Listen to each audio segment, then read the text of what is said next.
Livro Curai Enfermos e Expulsai Demônios, de T.L. Osborne. Capítulo 17. A importância da confissão. Você disse que não podia fazê-lo, e no instante em que afirmou isso, ficou derrotado porque a dúvida, como um gigante, levantou-se e o amarrou. Talvez você não reconheça até que ponto é dominado por suas palavras. Quando falou em fracassar, o fracasso assenhoreou-se de você. Ao falar em temer, o temor envolveu-o ainda mais. Salomão disse: enredar-te-te com as palavras da tua boca, prender-te-te com as palavras da tua boca. Provérbios 6:2. Testificar, testemunhar e confessar. Poucos cristãos reconhecem a importância da confissão e o seu valor em sua vida. Sempre que a palavra confissão é empregada, eles automaticamente pensam em confessar pecados, fraquezas e fracassos. No entanto, este é apenas o lado negativo do assunto.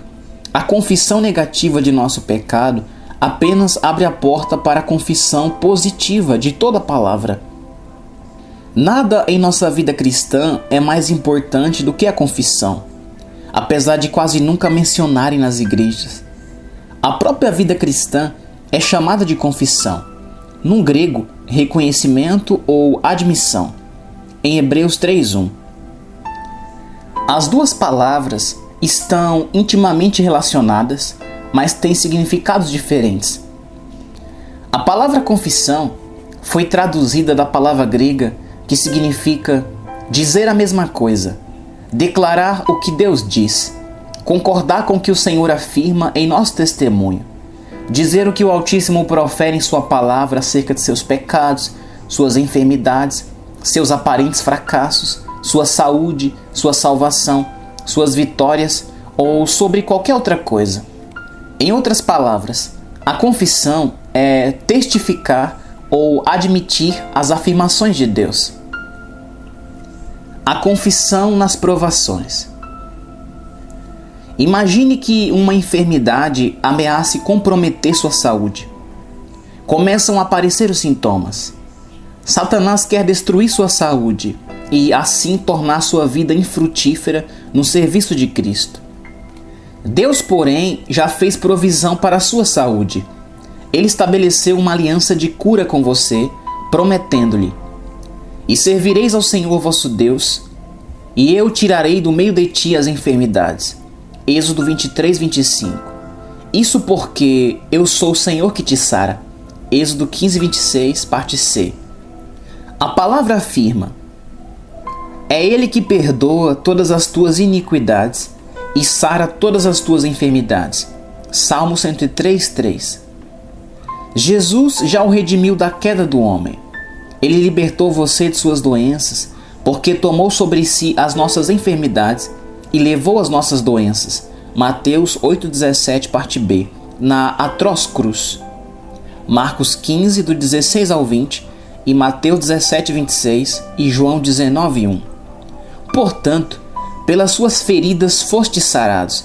1 Pedro 2:24, parte C. Se você reconhecer tudo isso, terá uma base para sua fé, pois estará certo de que Satanás não pode colocar doença em seu corpo, uma vez que Cristo já levou suas doenças em seu lugar. Portanto, resista ao diabo e a seus sintomas mentirosos de doença. Não tenha medo deles. Você sabe que sua redenção é um fato e que suas enfermidades foram postas no corpo de Cristo. Por isso, não tenha medo de nada. Repreenda Satanás ousada e firmemente com a palavra e em nome de Jesus que morreu para libertá-lo. Fique firme, não ceda terreno. Haja justamente como Cristo, seu exemplo quando foi tentado por Satanás no deserto. Diga: Satanás, está escrito. Em seguida, com base na palavra, declare: pelas suas feridas já fui sarado. Ele sarou todas as minhas doenças. Cristo tomou sobre si as minhas enfermidades. Isto é confissão. Confissão é dizer o que o Todo-Poderoso diz, falar a linguagem da Bíblia em todo o tempo. É resistir a Satanás com a expressão "Assim diz o Senhor" e reivindicar seus direitos diante do trono da graça, confessando a palavra de Deus, as promessas dele. A palavra grega traduzida como confissão significa, de fato, dizer a mesma coisa. Isto é, dizer o que Deus diz, concordar com ele em nossa conversação, reconhecer a palavra. Suponha que em um momento em que você esteja sendo provado em sua fé, um amigo lhe diga: "Cuidado, um conhecido morreu com essa doença. Vá para a cama repousar imediatamente e mande chamar um médico." O que você deve fazer? Falar a linguagem de Deus, porque crê no que ele diz. Suas palavras estão nos seus lábios, na sua conversação. Confesse abertamente: "O Senhor é a força da minha vida. A quem temerei? Cristo já levou as minhas doenças e pelas suas feridas estou sarado." Em todas as circunstâncias, em todas as ocasiões, fale a linguagem do Altíssimo. Sua linguagem, suas ideias devem estar de acordo com o que o Senhor ensina. A atitude de Deus a apresentar em sua palavra torna-se realidade em sua vida até Satanás não mais poder prevalecer contra você, porque sua vida e sua natureza ficam moldadas pelas Escrituras. 2 Pedro 1,4. Então, por causa da palavra, você passa a controlar suas orações, suas palavras, seus pensamentos e seus atos. Confissão é afirmar o que cremos, testificar o que sabemos e declarar a verdade que abraçamos. A palavra é o único assunto de sua confissão, de seu testemunho. Jesus planejou que essa mensagem da vida cristã fosse dada ao mundo por meio de testemunho, isso é, pela confissão daqueles que creem nele, nós. Os que testificam e confessam são os grandes líderes e representantes da nova e revolucionária vida de Jesus Cristo no mundo. O principal problema que enfrentamos então é quando não temos conhecimento do que devemos confessar. Somente a palavra, em todos os momentos, diante de todos os adversários e em todas as circunstâncias. Confissão é afirmar as verdades bíblicas e repetir com seus lábios em oração tudo o que Deus diz em sua palavra. O que devemos confessar? Aquilo que não se conhece não pode ser confessado ou testemunhado. Você deve confessar apenas o que sabe pessoalmente de Cristo e quem é nele, e só se tem conhecimento disso por meio da palavra. O segredo da confissão e da fé que prevalece é ter uma compreensão verdadeira do que, primeiro, do que Jesus realmente fez por você. Segundo, do que você é nele por causa disso e do que a palavra promete que você pode fazer como consequência de sua obra consumada.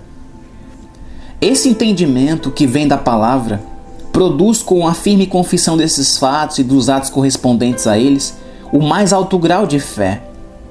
Somente admirar esses fatos na Bíblia e declarar fé neles, mas recusando-se a confessá-los firmemente e a colocá-los em ação, priva-o de sua fé no momento da necessidade.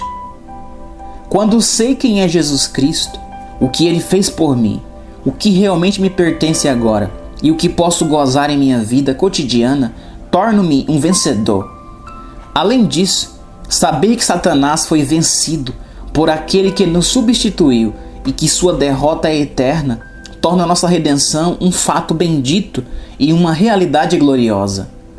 Você tem de estar certo de que a derrota do inimigo foi imposta por nosso substituto, de que essa derrota foi creditada em nossa conta, de que nos registros do Supremo Tribunal do Universo nós somos agora chefes sobre o diabo, de que Satanás reconhece que, em nome de Jesus, somos governantes sobre ele.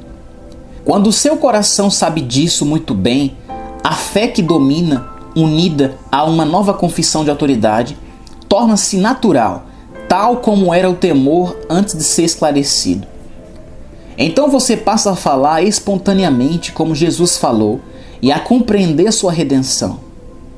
A partir de então, fica claro para você que o próprio Deus colocou Satanás e todo o seu reino sob seus pés, e que você é considerado pelo Pai e pelo adversário também um vencedor. Você foi liberto. Sua linguagem é agora parecida com a de um super-homem, ou com a de alguém de outra raça ou de outro reino, como de fato somos, geração eleita, sacerdócio real.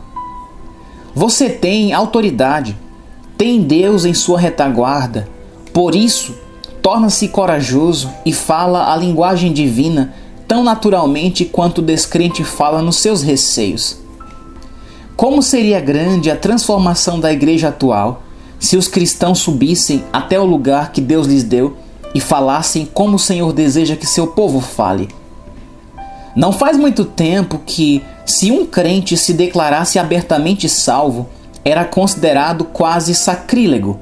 Constituía um absurdo alguém crer firmemente em sua salvação como obra consumada e fato definido.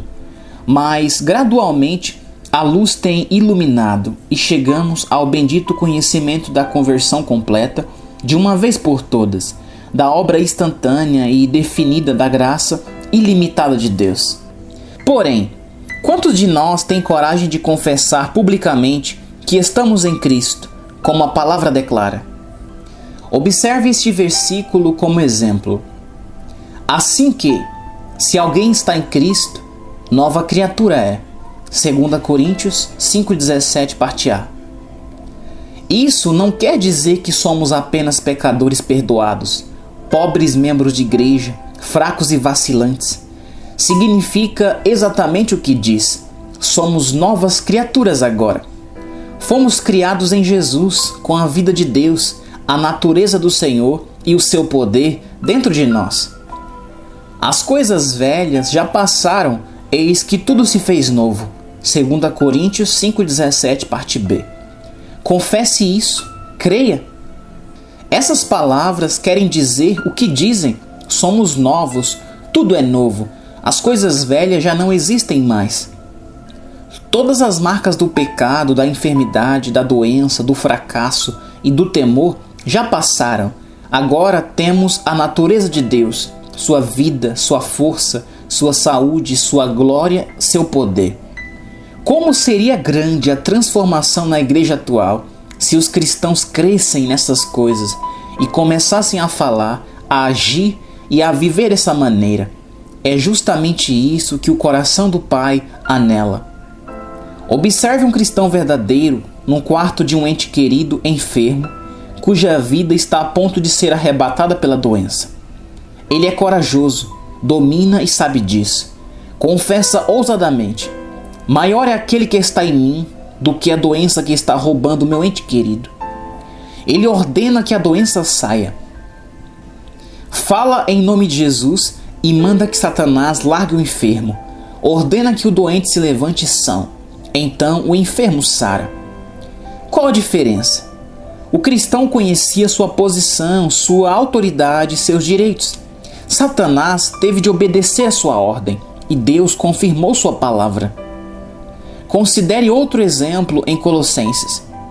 Ele nos tirou da potestade das trevas e nos transportou para o reino do Filho do seu amor, em quem temos a redenção pelo seu sangue, a saber, a remissão dos pecados. Colossenses 1, 13 e 14. Isso quer dizer que o domínio de Satanás acabou e que o de Jesus começou. A autoridade do inimigo sobre a sua vida foi quebrada no momento em que você nasceu de novo, recebendo um novo Senhor para governá-la, Cristo.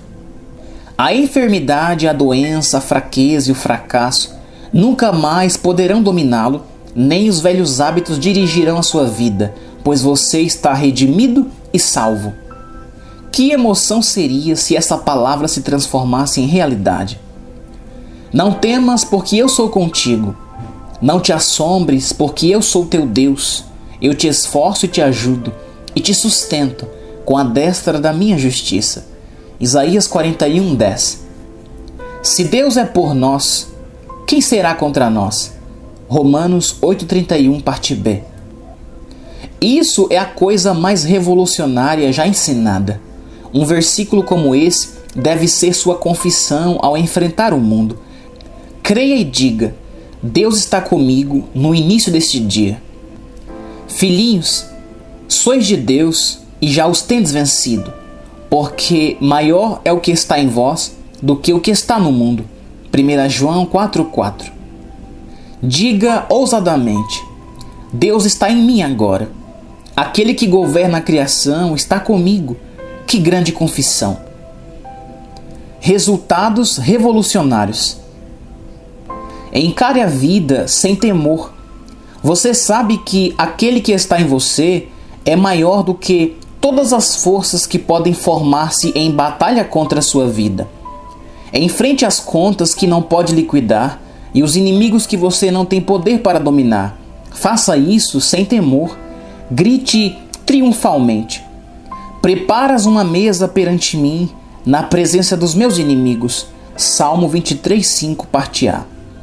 Fique cheio de alegria e de vitória, pois Deus se encarregou de seus problemas. Ele luta as suas batalhas. Não tema as circunstâncias, porque você tudo pode naquele que te fortalece. Filipenses 4:13. Ele não é apenas a sua força, aquele que está ao seu lado, mas também a sua salvação. A quem você deve temer? O Altíssimo esclarece os seus problemas para que você possa agir sabiamente. Ele é o livramento de toda a armadilha colocada por seu inimigo e de toda cilada preparada para escravizá-lo. O Senhor é a força da minha vida. De quem me recearei? Salmo 27:1, parte B. Não tenha medo de nada, não receie coisa alguma, pois Deus está ao seu lado. Esta deve ser a sua confissão, motivada pela confissão contínua e ousada de Jesus, que é o nosso exemplo. Ele afirmava continuamente quem era, e por isso, do mesmo modo, temos de confessar que estamos em Cristo, que nossa redenção é real, que somos libertos do domínio e da autoridade de Satanás. Façamos isso com ousadia, com certeza absoluta, porque sabemos que todas essas coisas são verdadeiras. Assumamos que somos realmente novas criaturas, recriadas em Cristo Jesus e participantes de sua natureza divina. Confessemos que a enfermidade, a doença, o medo, a fraqueza e o fracasso fazem parte do passado. Nossos amigos ficam maravilhados com a nossa linguagem. Parece-lhes absurda e presunçosa, mas para nós, esta linguagem apenas exprime os fatos escritos na palavra. É a linguagem da família de Deus. Temos a coragem de firmar-nos na presença dos homens que contradizem a Bíblia e declarar calmamente que a palavra é verdadeira. Quando a evidência física mostra que estou enfermo com uma doença incurável, confesso ousadamente que Deus pôs essa doença sobre Jesus, que Ele a levou por mim e que Satanás não tem direito de colocá-la sobre a minha vida. Declaro que, pelas suas feridas, estou sarado. Creio nisso firmemente e, portanto, seguro-me nessa declaração em face da evidência contrária que diz que não é verdade, porém a minha confissão da palavra prevalece e fico são. O intercessor de nosso testemunho. Em Hebreus 3:1, Cristo é chamado o sumo sacerdote da nossa confissão. O versículo seguinte declara que ele é fiel como sumo sacerdote da nossa confissão, ao que o constituiu, como também o foi Moisés. Nos tempos de enfermidade, confessamos com ousadia suas promessas de nos sarar. Quando fazemos isso, nosso sumo sacerdote, Jesus, age em nosso favor, conforme a nossa confissão de sua palavra, e intercede junto ao Pai pelas bênçãos das promessas declaradas. Ele é o sumo sacerdote da nossa confissão. Nesse ínterim, desde o momento em que pedimos a Deus uma bênção prometida a nós até a hora em que o Pai a conceder, retenhamos firmes a confissão da nossa esperança, porque fiel é o que prometeu. Hebreus 10:23.